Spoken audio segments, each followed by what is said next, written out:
आजकल पेरेंट्स बच्चों को टाइम नहीं दे पा रहे हैं, मतलब बहुत सारे बच्चों की कॉपी चेक करनी होती है, तो उनमें अपनी कॉपी को एकदम अट्रैक्टिव कैसे बनाया जाए।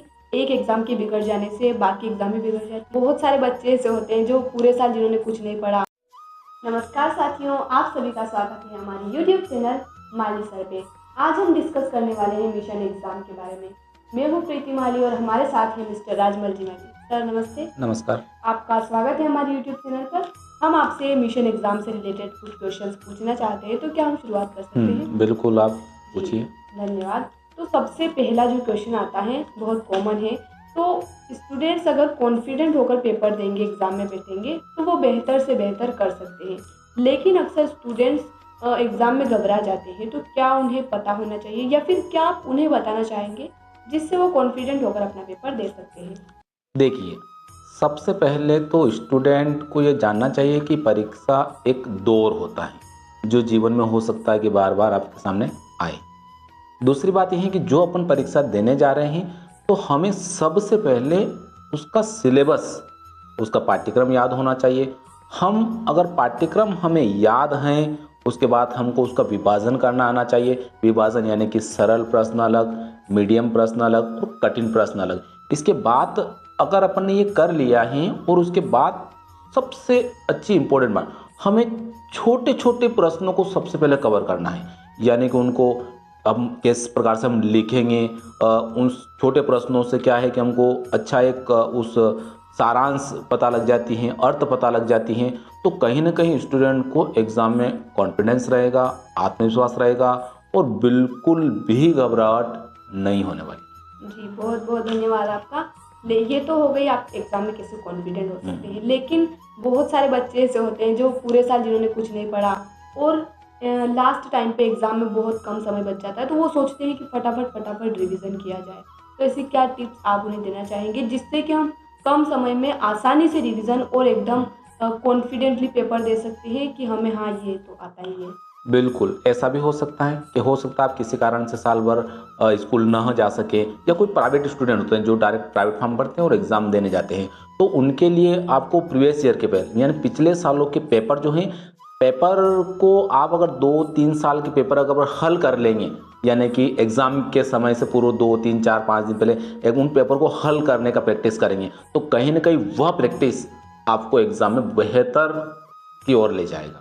सबसे बेस्ट फार्मूला। जी, लेकिन कई बार क्या होता है कि स्टूडेंट्स फाइनल एग्ज़ाम की तैयारी तो कर रहे होते हैं अच्छी, लेकिन क्लास टेस्ट में और जो हाफ ईयरली एग्ज़ाम होती है उनमें उनके कम मार्क्स आते हैं, तो वो सोचते हैं कि ये एग्ज़ाम तो बिगड़ गई, तो आने वाली एग्ज़ाम तो बिगड़ ही जाएगी। तो क्या आपको भी ऐसा लगता है कि एक एग्ज़ाम के बिगड़ जाने से बाकी एग्ज़ाम भी बिगड़ जाती है? नहीं नहीं नहीं, बिल्कुल नहीं। ये तो स्टूडेंट को उसको अपने आप को देखने का सबसे बड़ा अवसर है कि अगर किसी एग्जाम में उसको पिछले एग्जाम में अगर कम नंबर आया है तो उसको खुश होना चाहिए कि अब अपन को अगले एग्जाम में थोड़ा सा ज़्यादा नंबर लाना है। तो उसको क्या याद है, क्या नहीं याद है, कौन सा उसने मिस्टेक किया है एग्जाम में, क्या उसकी गलती रही है, बस उस छोटी छोटी बातों को वो खुद देखेगा तो उसको आनंद आएगा कि अच्छा वो कम नंबर आया तो अपन को अच्छा है कि अपन थोड़े से बिजी हो गए और अब एग्जाम में अच्छा कुछ कर लेंगे।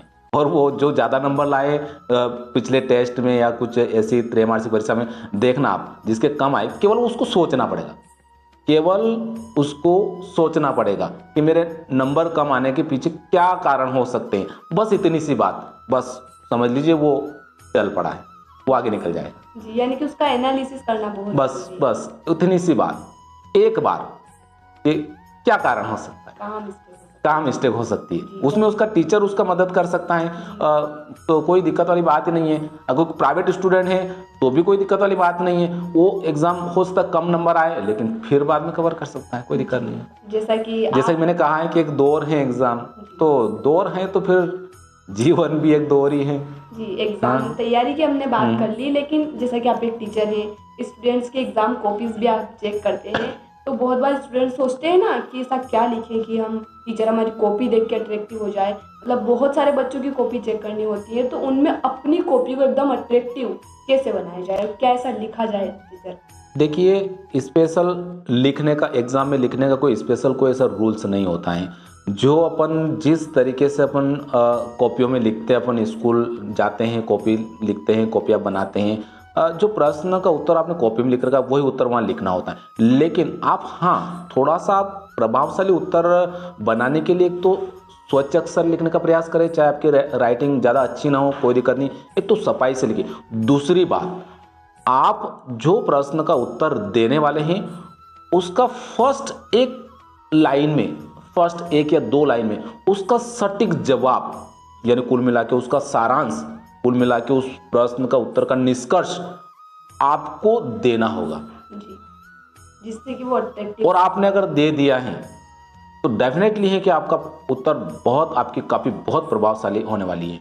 और दूसरी बात यह भी है कि आपको जो मान लीजिए बहुत सारे प्रश्न एग्जाम में आते हैं, डेफिनेटली है कि कुछ स्टूडेंट ऐसे होते हैं जो सारे प्रश्न को कवर कर लेते हैं, पूरे मार्क्स 100 में 16, लेकिन बहुत से स्टूडेंट इतने नंबर नहीं ला पाते, कोई दिक्कत वाली बात नहीं। लेकिन उसको ये देखना है कि जो प्रश्न उसको याद है उसको ढूंढकर सबसे पहले उसको वहां पर लिखना है कि हाँ ये अपना काम हो गया, तो देखना उसको कॉन्फिडेंस आता है और फिर अपने आप उत्तर उससे बनते जाते हैं। जी, आजकल यानी कि सटीक जवाब। हाँ, और आजकल सोशल मीडिया पे बहुत सारा मटेरियल अवेलेबल है, स्टूडेंट्स अपनी प्रिपरेशन कर सकते हैं।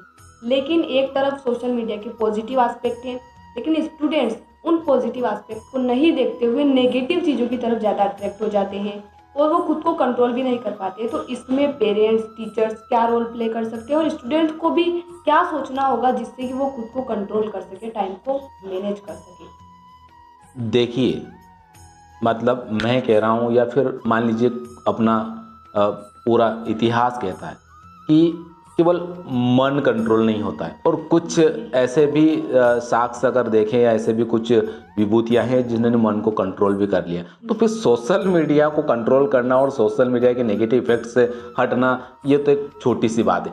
बस और बस उसका लक्ष्य होना चाहिए, और लक्ष्य इस प्रकार से सेटअप होना चाहिए कि लक्ष्य ABCD, हाँ मैं ये कर लूँगा तो आगे ऐसा करूँगा, नहीं ये नहीं कर पाया तो B पे जाऊँगा, B नहीं कर पाया C पे जाऊँगा, C नहीं D पे।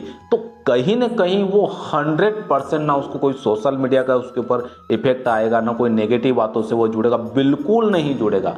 लेकिन उसको बस अपना छोटा सा टारगेट लेकर चलेगा तो सोशल मीडिया उसको मोटिवेट करने लगेगी। जी, और कहीं ना कहीं पेरेंट्स भी बहुत ज़्यादा रोल प्ले करते हैं स्टूडेंट्स के डेवलपमेंट में। तो क्या आप कहना चाहेंगे पेरेंट्स से स्पेशली, क्योंकि बच्चे जो है आजकल पेरेंट्स बच्चों को टाइम नहीं दे पा रहे हैं, बच्चे भी सोचते हैं कि पेरेंट्स तो क्या ही हम बात करें उनसे।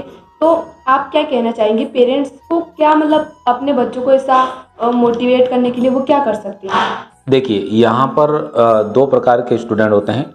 जो कुछ स्टूडेंट तो हो सकता है कि अपने साथियों की वजह से दिशा स्वयं ढूंढ लें, और हो सकता है कि उनके साथी की वजह से उनको दिशा मिल भी जाए, है ना।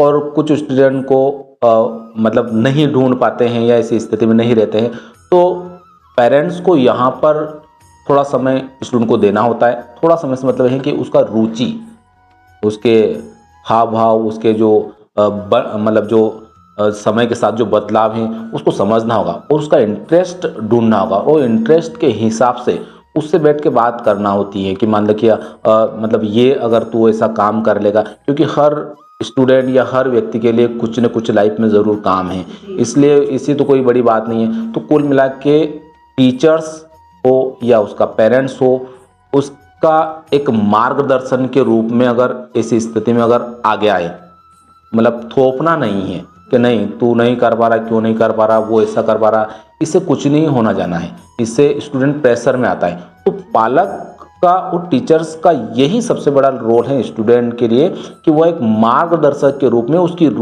मार्गदर्शक के रूप में काम करे, या फिर गाइड के रूप में काम करे कि तू ऐसा करेगा, यहाँ पर ऐसा हुआ, ये करेगा वो हो जाएगा, यहाँ पर इतना इन्वेस्ट होने वाला है। तो कहीं ना कहीं स्टूडेंट को धीरे धीरे जो सारी बातें हैं वो समझ में आ जाएगी। तो कुल मिला के टीचर और पालक स्टूडेंट के लिए गाइड का रोल अदा करे या एक मार्गदर्शन का रोल अदा करे, तभी स्टूडेंट का डेवलपमेंट संभव है। जी, बहुत बहुत धन्यवाद आपका।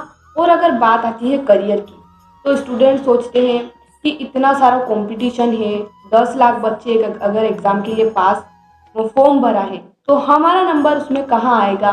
तो कंपटीशन के बारे में आप क्या कहना चाहेंगे? क्या सच में इतना कंपटीशन है? देखिए, अगर मैं आज की बात करूं, बहुत सारे बोलते हैं कि कंपटीशन कंपटीशन, बहुत कंपटीशन। जी अभी क्या हो रहा है कि संख्या ज़्यादा है लेकिन क्वालिटी कम। जी और अगर जिस स्टूडेंट ने ये बात समझ ली कि हमको संख्या पे ध्यान नहीं देना है, क्वालिटी पे ध्यान देना है, तो डेफिनेटली है कि उसके लिए कोई भी प्रतियोगी परीक्षा आराम से निकल जाएगी। और दूसरी बात है कि मान लीजिए कि कंपटीशन है कि एक जैसे मान लीजिए कोई भर्ती निकली, प्रतियोगी परीक्षा हुई और 10 उसमें पद हैं और 10 ही 20 व्यक्ति आपके पूरे पूरे नंबर वाले मिल गए हैं, तो फिर भी चयन तो 10 का ही होना है। लेकिन कोई दिक्कत नहीं है, 10 का चयन हुआ है, 10 और के लिए भी काम है। जी यानी कि बहुत सारे रोजगार के अवसर अवेलेबल हैं, बहुत सारी फील्ड हैं। अगर बात करें करियर के मामले में तो वर्तमान में लगभग 500 समथिंग रोजगार के अवसर हैं, 500 फील्ड हैं जिसमें आप अपनी रुचि के हिसाब से आपको काम 100% मिल जाएगा। तो कहाँ है कंपटीशन? जी कुछ नहीं है, बस आपका तलाश जारी रहना चाहिए। क्वालिटी पे फोकस करना, बस क्वालिटी डेफिनेटली कि क्वालिटी पे ध्यान देंगे, क्वांटिटी पे नहीं देंगे। इतने सारे स्टूडेंट, वो दिन रात पढ़ रहा है, वो वहाँ कोचिंग कर रहा है, वो इतने सारे, उसके पास तो ये गैजेट्स है, मतलब ये मतलब तैयारी करने के ये संसाधन है, कुछ नहीं है। सब अपनी जगह सही हैं, केवल और केवल क्वालिटी होना चाहिए। आप घर बैठे, आप गांव में दूर दराज झोपड़ी में बैठे भी बहुत कुछ कर सकते हैं। जी एक आखिरी सवाल आपसे ये पूछना चाहेंगे कि आप एक टीचर हैं, तो आप एक स्टूडेंट में ऐसी क्या क्वालिटी देखते हैं, आपको लगता है कि हाँ ये सफल हो सकता है? सफलता का एक ऐसा मूल मंत्र, मतलब जिसको दिमाग में रखे अगर स्टूडेंट, तो वो सफल हो सकता है बिल्कुल। वही बात कि मैंने आपको इससे पहले आपने एक प्रश्न पूछा था कि अगर स्टूडेंट ने कम नंबर लाया है तो फिर वो कैसे फिर आगे की एग्ज़ाम को फाइट करे, वो डिप्रेशन में मतलब दबाव में ना जाए। तो स्टूडेंट टीचर, जैसे मैं टीचर हूँ तो मैं स्टूडेंट को, मुझे ये बात ढूंढता हूँ मैं कि उसमें क्या क्वालिटी, तू क्या कर सकता है, कैसा उसका समूह तेरे को बनाना, कैसे ग्रुप सर्कल में तेरे को रहना है ना। तो इस प्रकार से मतलब क्वालिटी तो कुल मिला के बात ये है कि एक उसमें कॉन्फिडेंस अपन दे पाएंगे स्टूडेंट में कि हाँ तू कर सकता है, तो डेफिनेटली है कि उसमें वो डेवलपमेंट उस फील्ड की तरफ वो चला जाएगा और सक्सेस हो जाएगा। बस ये है कि अपन को उसको कॉन्फिडेंस देना होगा, उसमें जिस काम की रुचि इंटरेस्ट है वो उसको बताना पड़ेगा कि तू हाँ ये कर सकता है। जी बहुत बहुत धन्यवाद आपका कि आपने हमारे स्टूडेंट्स के साथ ये जानकारी शेयर की, और ऐसे ही वीडियोस के लिए हमारे चैनल को कर दीजिए सब्सक्राइब। मिलते हैं अगले वीडियो में नई जानकारी के साथ। धन्यवाद।